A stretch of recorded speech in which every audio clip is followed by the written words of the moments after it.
Bismillahirrahmanirrahim. Assalamualaikum warahmatullahi wabarakatuh. Mohon izin memperkenalkan diri, saya Rahma Putri Minuska, NRP 57213213702. Saya merupakan taruni Politeknik Ahli Usaha Perikanan Jakarta, program studi Teknologi Pengolahan Hasil Perikanan. Saya merupakan taruni semester 5 dan izinkan saya di sini untuk memenuhi tugas saya dalam materi mata kuliah komunikasi bisnis. Dosen pengampu adalah Ibu Agitia Maulani, STPMP. Di sini saya akan membahas definisi dari komunikasi yang diawali dengan mengutip kata Purwanto pada tahun 2006, yaitu komunikasi bisnis yang digunakan yaitu mencakup berbagai macam komunikasi. Tetapi pada malam ini saya akan membahas tentang komunikasi verbal dan komunikasi non-verbal. Lalu, apa sih perbedaan dari komunikasi verbal dengan komunikasi nonverbal? Komunikasi verbal adalah komunikasi yang menyampaikan pesan secara lisan dan tertulis. Contohnya dalam kehidupan sehari-hari, secara lisan yaitu pidato atau khutbah di hari Jumat. Sedangkan secara lisan itu ketika kita mengirim surat, membuat surat, itu merupakan contoh dari komunikasi verbal. Lalu Kak, bagaimana komunikasi nonverbal? Komunikasi nonverbal adalah komunikasi yang disampaikan tanpa kata, tetapi dengan isyarat. Contoh dalam kehidupan sehari-hari saat kita mengikuti kegiatan pramuka, kita menyampaikan pesan kepada rekan kita, tapi menggunakan sandi. Sandi Morse, sandi Simapur, contoh sandi Simapur A, B, C. Nah, itu merupakan salah satu komunikasi nonverbal dalam kehidupan sehari-hari. Tetapi bisa juga dengan kontak mata saja. Contoh, saya menggunakan masker. Rekan saya mau ngembaliin buku. Rahma, letak kemana bukunya? Karena posisi saya dalam menggunakan masker, saya cuma menggunakan kontak mata. Letak di atas meja berarti. Dengan menggunakan mata. Rekan saya sudah paham, oh berarti letak di sebelah sana. Dengan menggunakan mata tadi, itu juga merupakan komunikasi nonverbal dalam kehidupan sehari-hari. Lalu, di sini kita sudah bahas definisi komunikasi, perbedaannya menurut Purwanto tahun 2006, bla bla bla. Nah, bagaimana sih Kak fungsi dari komunikasi itu? Fungsi dari komunikasi apabila diterapkan, dia dapat merubah 4 hal, yaitu perubahan sosial, sikap, perilaku, dan pendapat.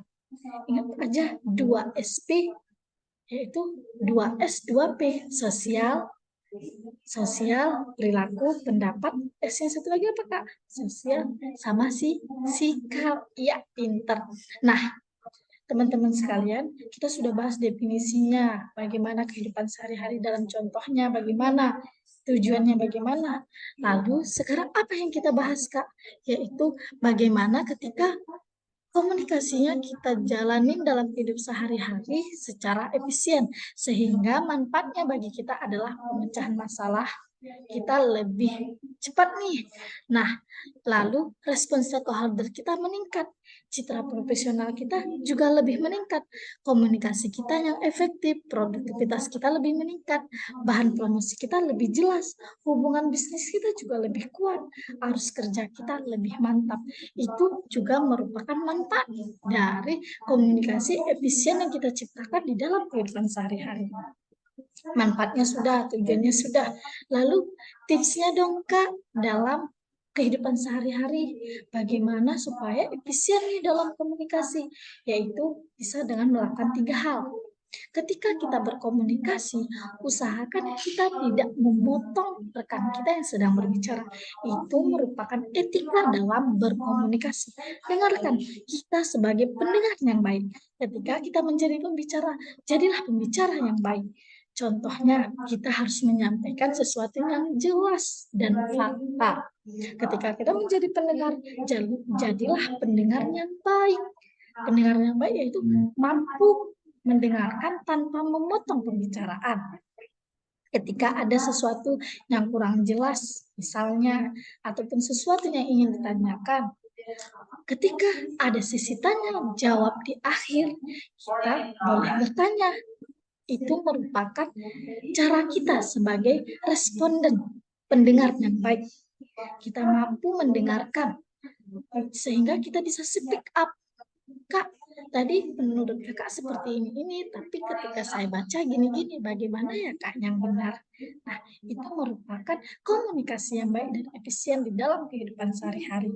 Demikian yang dapat saya sampaikan. Saya Rahma Putri Miska, Taruni semester 5, pamit undur diri. Semoga video ini bermanfaat. Wabillahi taufik wal hidayah.